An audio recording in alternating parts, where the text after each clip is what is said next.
جیسے مولانا کا یہ شعر بھی ہے کہ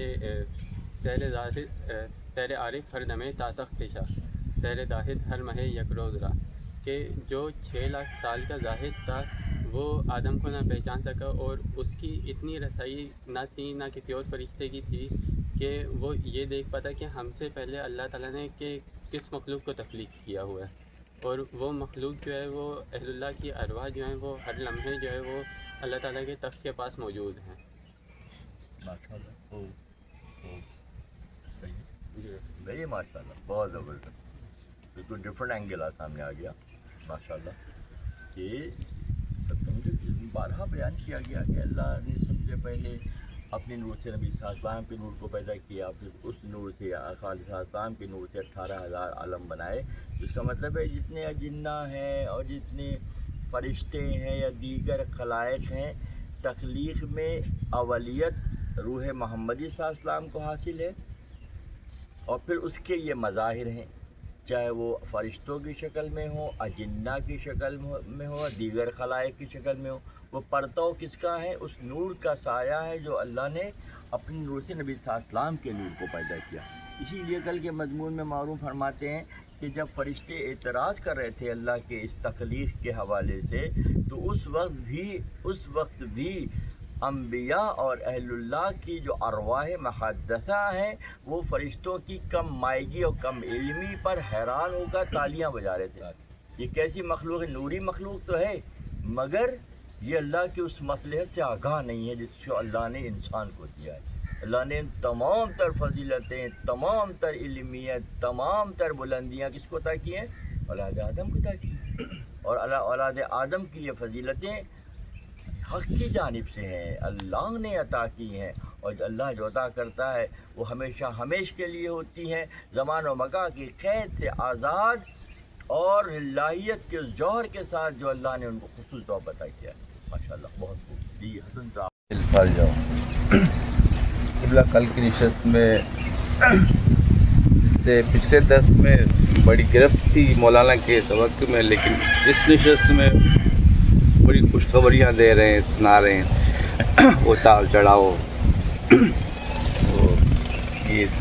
کہ تخلیق آدم علیہ السلام، جب خدا نے آدم کو تخلیق کرنا چاہا اپنا نائب، تو فرشتوں سے خدا نے مشورہ کیا، تو فرشتوں نے، اس میں ایک سوال بھی ہے کہ فرشتوں نے اعتراض کیا کہ مالک آپ ایسے کو تخلیق کر رہے ہیں، ایسے کو بنا رہے ہیں جو زمین میں جا کے فساد کرے گا، کیا آدم علیہ السلام سے پہلے بھی کوئی آدم تھے؟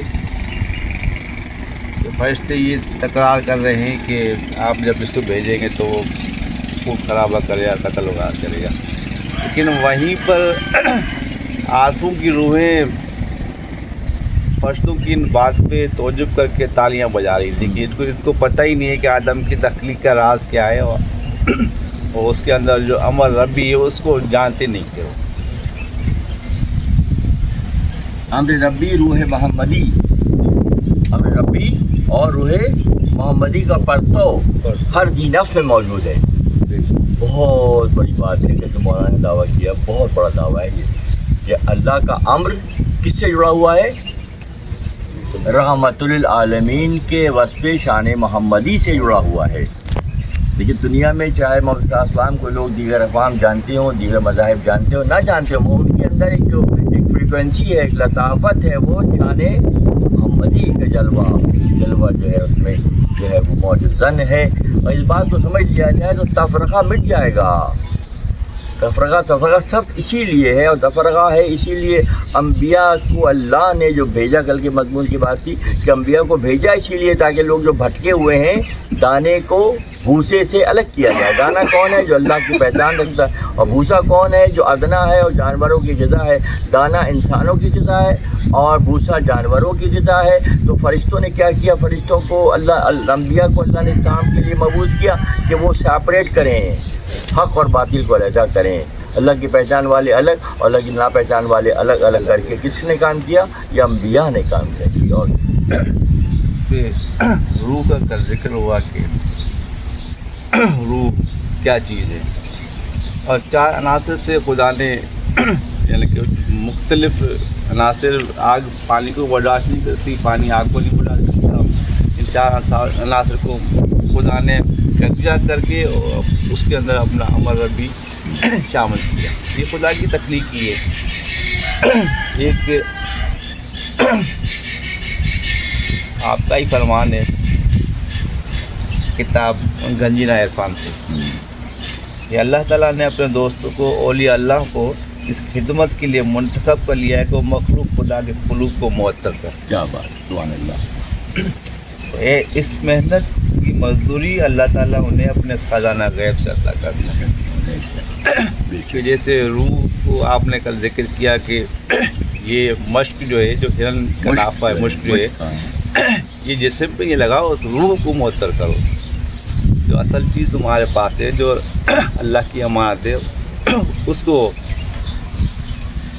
اس کے چھینٹے, اس روح کو چھینٹے مارو اس مشق کے خدا کے ذکر کے. تو یہ بات ہے.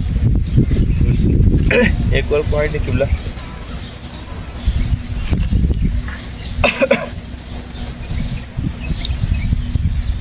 حق اور باطل کا کل ذکر ہوا کہ کس طریقے سے خدا موسیٰ کلیم اللہ نے پوچھا تھا خداوند کریم سے کہ مالک آپ کس طریقے سے مارتے ہیں اور جاتے ہیں. تو خدا نے کہا کہ موسیٰ یہ تمہارا سوال اس کے لیے, عقل کے لیے, اس کے اوپر ہے کہ سب مذاہب میں حق اور باطل ملا جلا ہے, اور ہر مذہب کی ہر بات کو باطل نہیں کہا جا سکتا. حق میں باطل اسی طرح چھپا ہوتا ہے جس طرح شب قدر دوسری راتوں میں پوشیدہ رکھنے میں حکمت ایک اصل کی تلاش جاری رہی. مصنوعی فقراء میں بھی کوئی اللہ کا بندہ ہوتا ہے. عقل مند مومن کو چاہیے کہ ان میں تلاش کرے. اور اگر سب بے سود بے عیب ہوں تو ہر بے وقوف سوداگر بن بیٹھے. اگر سب معیوب ہوں تو عقل کا کوئی کام ہی نہیں رہتا. جو لوگ انبیاء کی ہدایت کے ماتحت اعمال حسنہ کا کاروبار کرتے ہیں نفع میں ہیں, لیکن دنیاوی نفع مد نظر نہیں ہونا چاہیے. اور فرعون اور سمود نے دنیاوی نفع کو نفع سمجھا. ان کا حشر دیکھ لو, میرے مثنوی دفتر 2 سے ہی. ماشاء اللہ.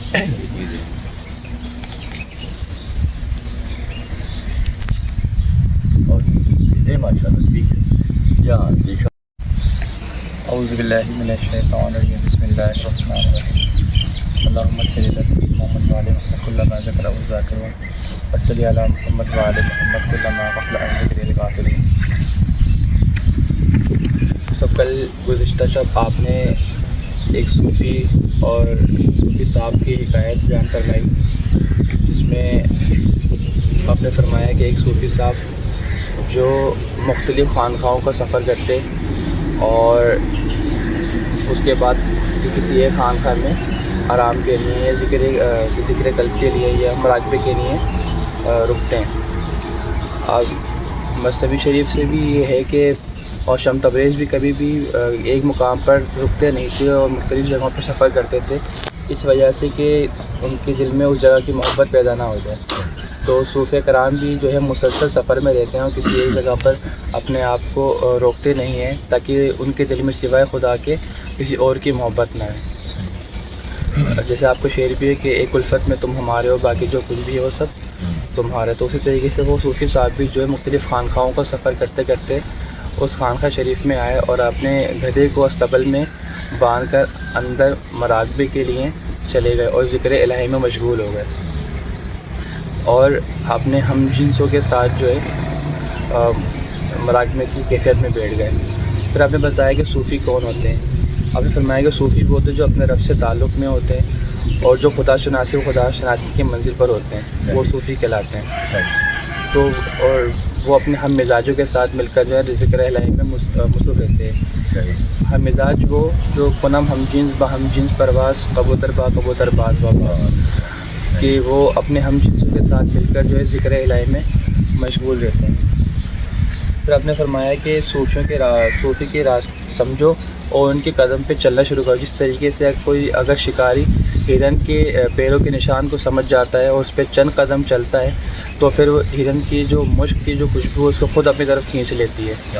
بالکل اسی طریقے سے اگر تم اپنے دوستوں کی قدموں کے نشان کو پہچان لو گے اور اس پہ کچھ دیر چلو گے تو ان کی جو لطافت لے لیں یا ان کی جو خوشبو ہے وہ آپ کو اپنی طرف کھینچ لے گی.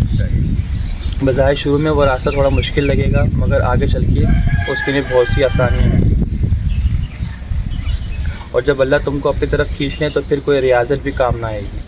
پھر جو آپ نے کل فرمایا تھا تو ایسے ہی جب اللہ کسی کو نوازتا ہے تو مخلوق خدا ان کے در کی چکر لگانے لگ جاتی ہے. آپ نے فرمایا تھا کہ یک زمانہ صحبت باولیا بہتر سالات بیریا کہ جب آپ کسی کی صحبت میں آ جاؤ گے تو پھر اللہ آپ کو ایسا نوازے گا کہ پھر مختلف مخلوق خدا خود آپ کی طرف کھینچے چلی آئے گی. کیونکہ جو کیا نام ہے عام شخص جو ہے نا پتھر میں دیکھتا ہے, بزرگ اس کو ہیرے میں دیکھ لیتا ہے. ہیرے میں دیکھتا ہے بزرگ اس کو پتھر میں دیکھ لیتا ہے. کہ وہ ابتدا میں انتہا کو دیکھ لیتے ہیں کہ یہ پتھر ہے بظاہر مگر اس کے اندر ہیرا چھپا ہوا ہے. یہ نظر کی بات ہوگی.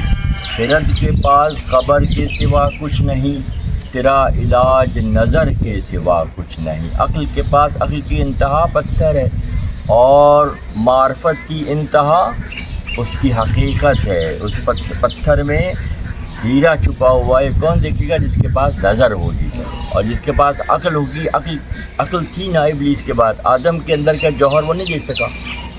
عقل تو تھی, 6 لاکھ سال کا زاہد بھی تھا, مگر اللہ نے آدم کو جو فضیلت عطا کی تھی, اپنا امر عطا کیا تھا, وہ اس سے غافل ہی رہا. اور غافل کون ہوتا ہے؟ جو پھر دور کر دیا جاتا ہے. غافل ہمیشہ دور کر دیا جاتا ہے. ہوشیار ہمیشہ قریب کر لیا جاتا ہے. جو ہوشیار ہوتے ہیں, ہوشیار سے مراد دنیاوی ظاہری ہوشیاری نہیں ہے, حق کی پہچان کی ہوشیاری جس کے پاس ہے وہ مقرب کہلاتا ہے, وہ قریب تر کہلاتا ہے, وہ عزیز تر کہلاتا ہے. جی. جب وہ صوفی صاحب اپنے ریاضتوں سے فارغ ہوئے تب ان کے لیے کھانے لگایا گیا تو انہوں نے سب سے پہلے اپنے گدھے کا کہا کہ اس خادم سے کہا کہ تم سب سے پہلے میرے گدھے کے لیے کچھ غذا کا اہتمام کرو کیونکہ وہ بہت بوڑھا ہے اور اس کو جو غذا تھا تو تھوڑی گیلی کر کے دینا کیونکہ وہ چبا نہیں سکتا. تو اس خادم نے کہا لا حول ولا قوت کہ میں اس کام میں بہت ماہر ہوں اور کر سکتا ہوں. پھر آپ نے فرمایا کہ اس کے سینے پہ سے اوپر سے جو ہے وہ تار دے جو اوپر باندھی ہوتی ہے. تو اس نے اس سے بھی کہا لا حول ولا قوت میں اپنے کام میں بہت ماہر ہوں. تو وہ ہر بات پہ جو صوفی صاحب کو یہ پیغام دیتے کہ لا حول ولا قوت میں اپنے کام میں بہت ماہر ہوں. ایسے بہت سے لوگ دنیا میں بھی موجود ہوتے ہیں جو بزرگان جن کی بات کو نہیں مانتے اور آگے سے اپنی بتاتے کہ میں اپنے کام میں بہت ماہر ہوں. وہ یہ نہیں سمجھتے کہ جو ان کے پاس موجود ہے وہ ان کا نوازیدہ ہے, جو انہوں نے جن کو بخشا ہے ان کو دیا ہے, اور وہ آگے سے اپنے آپ کو بتاتے ہیں کہ میں بہت زیادہ. کیونکہ جو حقیقی معنوں میں غافل ہوتے ہیں بس اسی خادم کی طرح جو ساری باتیں تو کر رہا تھا مگر غفلت کی منزل پر تھا, پہچان کی منزل پہ جان بوجھ کر, بلکہ وہ اس بزرگ کا مذاق, اس صوفی صاحب کا مذاق اڑا رہا تھا کہ جو کہ ایسی باتیں کریں, ایسی باتیں کریں, ایسی باتیں کر رہے ہیں. ہاں, اور جس نتیجے میں کیا ہوا, دنیا میں بہت سے, آگے مولانا فرماتے ہیں, دنیا میں بہت سے ایسے شیطان نما, انسان نما شیطان ہیں جو لوگوں کو اس طرح سے ورغلا کر منزل اور مرکز سے دور کر دیتے ہیں. جی. تو ان صوفی صاحب کو مسلسل بات کو رد کرتا رہا. تو صوفی صاحب نے کہا, صوفی صاحب مطمئن ہو گئے کہ یہ جو ہے اس گدھے کی نیکیداری کرے گا اور اس کو معاملات کو دیکھے گا, تو وہ آپ سکون سے سو گئے. جب آپ لیٹے تو خواب میں آپ نے دیکھا کہ آپ کا گدھا بہت پریشان ہے. تو اچھا, اسی طرح گدھا جو پوری رات جو وہ بھوکا رہا تو اس نے کہا کہ مجھے کس کچے شیخ کے ہاتھ لگ گیا. ایسے دنیا میں بہت سے مریض ہوتے ہیں جو ہے گدھوں کے مانند ہوتے ہیں, جو اپنے شیخ کو غافل سمجھتے ہیں. وہ یہ نہیں سمجھتے کہ ان کے شیخ ان کے لیے کتنا سوچتے ہیں, ان کے بارے میں جانتے ہیں, مگر وہ جو ہے اس چیز سے غافل رہتے ہیں اور جو ہے اپنے شیخ کے بارے میں برے معاملات دیکھتے ہیں. جبکہ وہ شیخ نے اور صوفی صاحب نے پہلے ہی اس کو پابند کر دیا تھا کہ میرے گدھے کے بارے میں, گدھے جو ہے بہت بوڑھا ہے, اس کے معاملات بہت کیا نام ہے صحیح نہیں ہے.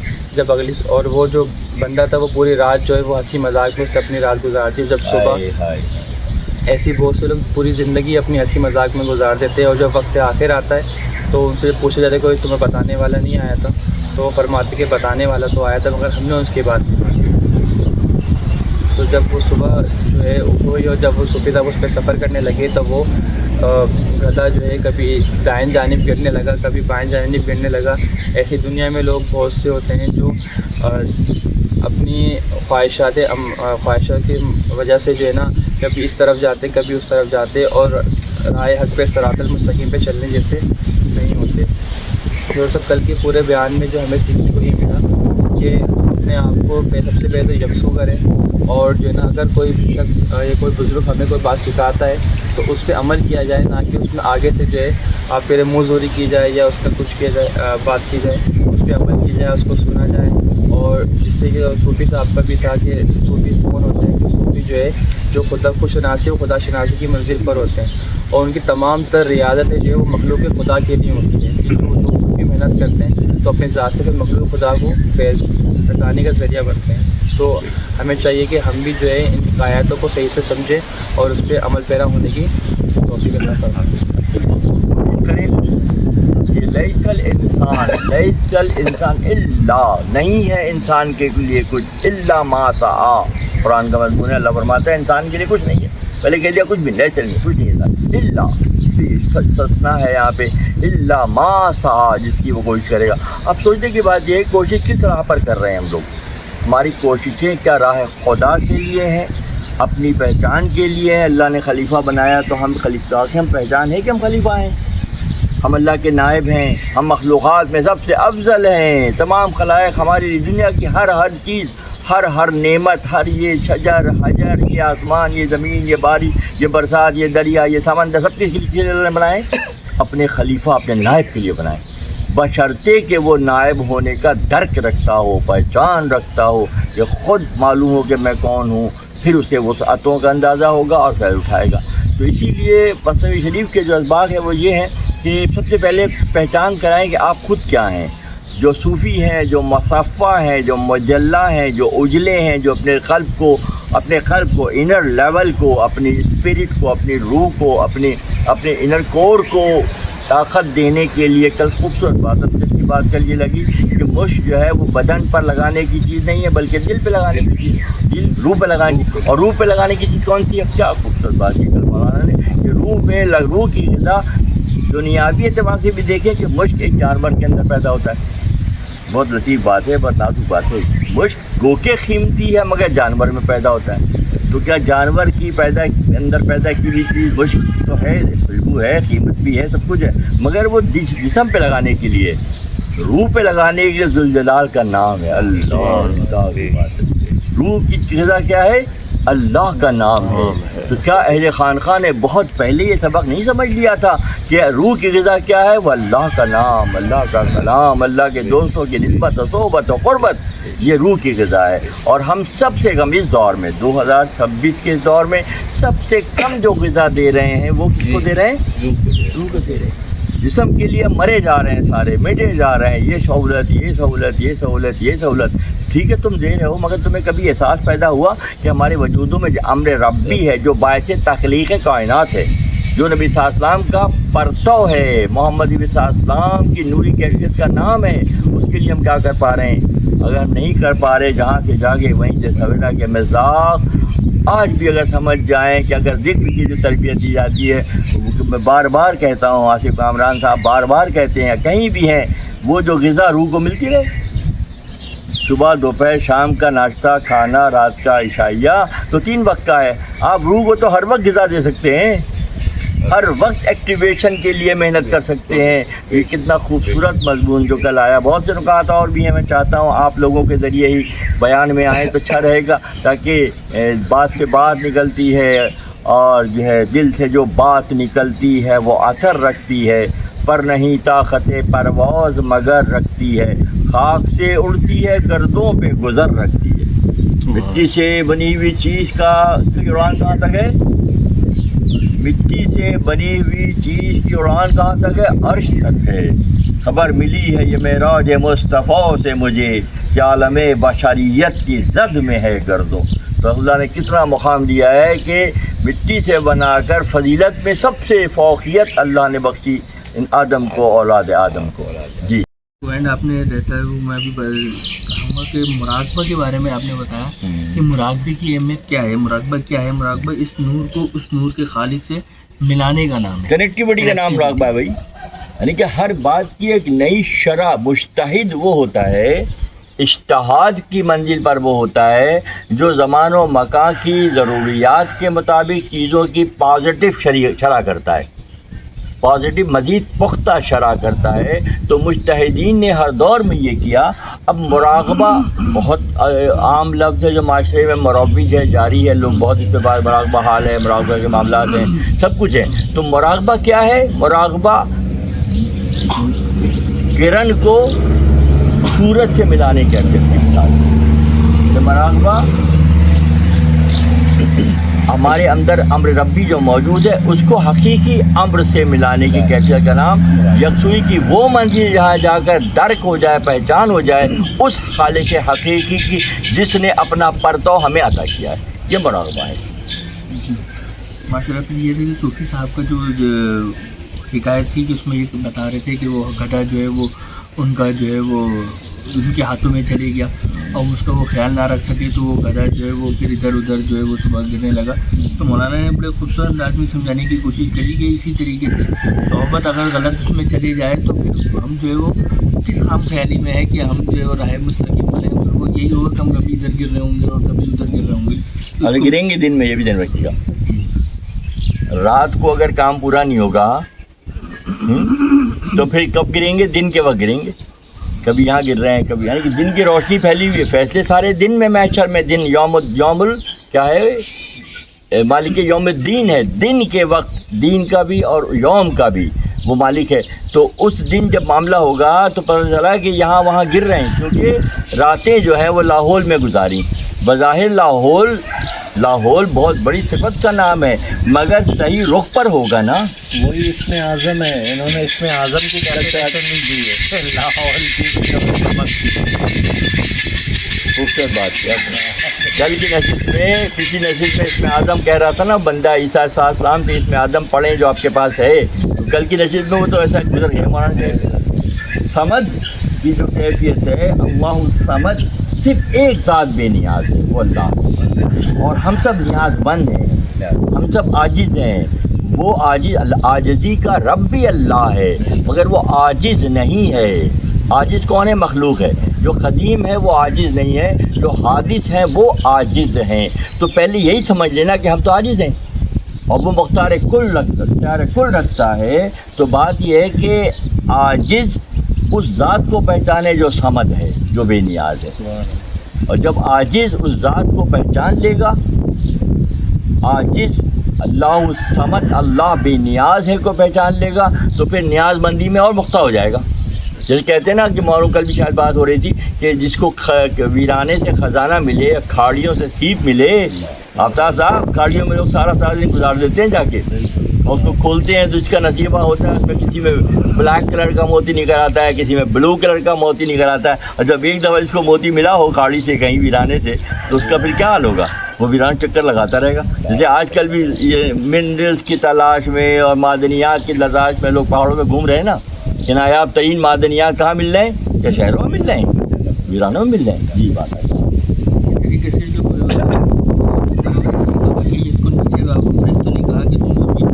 متضاد چیزوں کو بھیجنا ہے، فساد کی اس وقت بھی وہاں پر تھے، اور وہ یہ کہہ رہے تھے کہ حسر کی بہترین بات ہے یہ کہ ارواح مقربین، ذہن کو الفاظ کو رکھیے گا ذہن میں، جو اللہ کے مقربین کی ارواح ہے وہ اس وقت بھی تھیں، ابھی جب عالم تخلیق نہیں ہوا تھا۔ ہاں کہ تخلیق میں اول، بعثت میں آخر، اور اولیت کو مولانا سے بہتر کون نمایاں کر رہا ہے؟ مولانا نمایاں کر رہے ہیں کہ وہ تخلیق میں پہلے ہیں، اللہ نے پہلے ان کو بنایا ہے، اور وہ فرشتوں کی جیسے کوئی بڑا آدمی، سمجھدار آدمی ہے، کسی عام سے بندے کسی کمنٹس پہ جو ہے وہ مسکراتا ہے، تالی بیان تو بتائیے یہ بات ہے، مسکراتا ہے کہ یار اس بیچارے کو پتہ ہی نہیں ہے، ویسے کہے گا نا، اس کو پتہ ہی نہیں ہے۔ تو وہ عالم ارواح میں، عالم لطیف میں اہل اللہ کی ارواح اس وقت بھی موجود تھیں جب فرشتے کمنٹس دے رہے تھے کہ زمین پر فساد پھیلائے گا، تو وہ تالیاں بجا رہے تھے، خوش ہو رہے تھے، کیسے؟ یعنی کہ تمام سجدوں کے باوجود وہ کیفیت نہیں پیدا ہوئی ان میں۔ تبھی تو اشرف المخلوقات، یہی تو اللہ نے فرمایا نا کہ اشرف کرنے کے لیے تو ان کو، اسی لیے تو اشرف المخلوقات ہے، مخلوقات میں سب سے شرف والے تمہارا ذات۔ اس کو آپ نے بڑے خصوص میں بتایا کہ اہل اللہ جو ہے انگور کے بننے سے پہلے ہی شرابن طہورہ پی ہے. یہ ایک مثال ہے بس. بہت اچھی لگی اس بات کو کہ وہ مطلب ایک انگور بنے گا پھر اس میں سے وہ شراب کو جو پروسیس ہے وہ ان سے پہلے ہی وہ جو ہے وہ حقیقت کو جانتے ہیں. کوئی پہچان ہے. یعنی کہ حقیقت حال سے واقف کون ہے؟ عارف واقف ہے، کیونکہ وہ ہر وقت شاہ کے ساتھ ہے. کل کا شعر ہے نا کہ زاہد کا معاملہ کیا ہے، عارف کا معاملہ. عارف ہر وقت شاہ کے ساتھ ہے، تو شاہ کے ہر عمل کے اور اس کے نتائج سے وہ واقف ہے. تو کیوں یہ کہ ہمیں اس سے بحث نہیں، کیوں لوگ ایسا کہتے ہیں؟ ویسے نہیں، آپ عرفان کی منزل پر پہنچے، آپ کے لیے ازل سے لے کے ابد تک کی جو پکچر ہے وہ خدا خود قدرت تکتا ہے کہ آپ کے نمایاں کرے.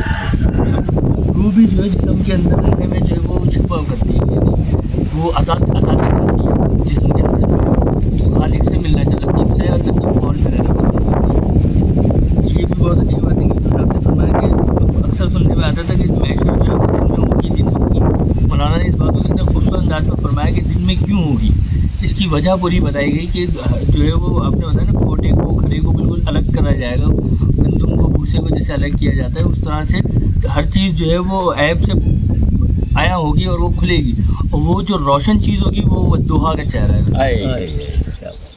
وہ اتنی خوبصورت لگی مجھے یہ بات، اتنی پیاری بات ہے کہ وہ روشن چہرہ جو ہے وہ آقا علیہ الصلوۃ والسلام کا ہے، جس سے یہ قلب سب مبارک ہے، قلب مصطفیٰ ہے، روح مصطفیٰ ہے. خدا نے سب سے پہلے اپنے آپ سے الگ کیا. وہ اتنی روشن ہے، ہمیں تو صرف مثال ایک سورج اور یہ روشنی دیکھ کے ہم سمجھ لیں انتہا یہی ہے. یہ تو ابتدا بھی نہیں ہے دیکھا جائے تو خدا کے نظام میں. اس سے کہیں روشن تر یوم القیامہ ہے. یوم القیامہ دن، قیامت کا دن. وہ دن اس سے کہیں زیادہ روشن ہوگا کہ وَمَن يَعْمَلْ مِثْقَالَ ذَرَّةٍ خَيْرًا يَرَهُ وَمَن يَعْمَلْ مِثْقَالَ ذَرَّةٍ شَرًّا يَرَهُ. کہ ذرہ کیا دن کے وقت ذرہ روشن نہیں ہو جاتا ہے؟ جو اس سورج کی وجہ سے جس کو اللہ نے تخلیق ہی کیا محمد عربی کے صدقے میں، وہ یہ روشنی پھیلا رہا ہے، اور جس کی وجہ سے تخلیق ہوا اگر وہ ذات سامنے آ جائے تو پھر کیا کیفیت ہوگی؟ پھر کیا کیفیت ہوگی؟ جی جو یہ روشن چہرہ جو آپ نے حق اور باطن کو جو ہے وہ دکھانے کے لیے، تو اگر میں یہ کہوں کہ مولا علی کو جو ہے حق اور باطن کی پہچان کے لیے کہا گیا، تو اب مولا نے جب آنکھ کھولی تو سب سے پہلے اسی روشنی کو دیکھا. اللہ اکبر، اچھی بات کی. جب مولا نے دنیا کی اس روشنی کو نہیں دیکھا، ہاں تمنا کرنے کی بات ہے. اب دیکھیں اپنا وہ بڑھائیں، اپنے جذبے بڑھائیں. مولا دنیا میں آئے اور اس دنیا کی روشنی کو دیکھنا پسند نہیں کیا، کہ وہ روشنی دکھائیں جو ازل میں اللہ نے بنائی. اللہ جب وہ چہرہ اقدس سامنے آیا تو دنیا میں پہلی چیز رکیں دنیا کی پہلی چیز اس دنیا کی مجلہ و مصفہ نوری دنیا کو دیکھنے کی خواہش. کیا بات ہے، تم مقابلہ کرتے ہو؟ ہاں انا مدینۃ العلم علی و بابہا سے مقابلہ کرتے ہو؟ کیا لیول ہے علی کا کہ اس دنیا کی روشنی میں رہنے کے باوجود اس روشنی کو دیکھنے کی تمنا کی جو ازلی ہے، جو اللہ کی تخلیق میں سب سے اول ہے. جی ہاں، تو اس لیے جو ہے وہ مولا جو ہے وہ حق اور باطن کی پہچان علی حق ہے اور حق باطل اور باطل کی پہچان ہے. تو آپ نے فرمایا تھا ایک دفعہ کہ مولا نے جب آنکھ کھلی تو سب سے پہلے ودوحا کا چہرہ دیکھا، اور پھر جب نبی صلی اللہ علیہ وسلم نے آخر وقت میں مولا کا چہرہ دیکھا. ماشاء اللہ وسیم صاحب، یہ دیکھیں نا کہ کل رات بھی بیان ہوا، بیان میں کتنے نکات نکل کے آ رہے ہیں. تیسری آئی تو اس میں تو اللہ تعالیٰ واقعی جو آپ جو ہے حضرت عیسیٰ ابن مریم علیہ السلام اپنے صحابی کے ساتھ گزر رہے تھے، تو آپ تو اختیارت تھا کہ مردے کو زندہ کرتے تھے. تو اس زمانے میں بھی آپ نے جو معجزے دکھائے اور جو واقعات گزرے تو لوگ اس ٹائم پہ بھی نہیں پہچانے، غافل رہے اور آپ دنیا سے چلے گئے. اسی طرح نبی صلی اللہ علیہ وسلم معراج پہ گئے اور واپسی میں آن کے بتایا تو اس ٹائم بھی لوگ ایسے ہی مکن رہے. تو تھوڑا سا یہ ہے کہ جب فرشتے بول رہے تھے کہ یہ آپ پیدا کر رہے ہیں فساد ہوگا، جب کربلا کا واقعہ گزر رہا تھا تو اللہ تعالیٰ سب فرشتوں کو کہہ رہے تھے کہ آپ نہیں جانتے اس ٹائم بھی، اور اب دیکھیں یہ کہ میرے نام پہ کیسے کیسے قربانیاں دی جا رہی ہیں.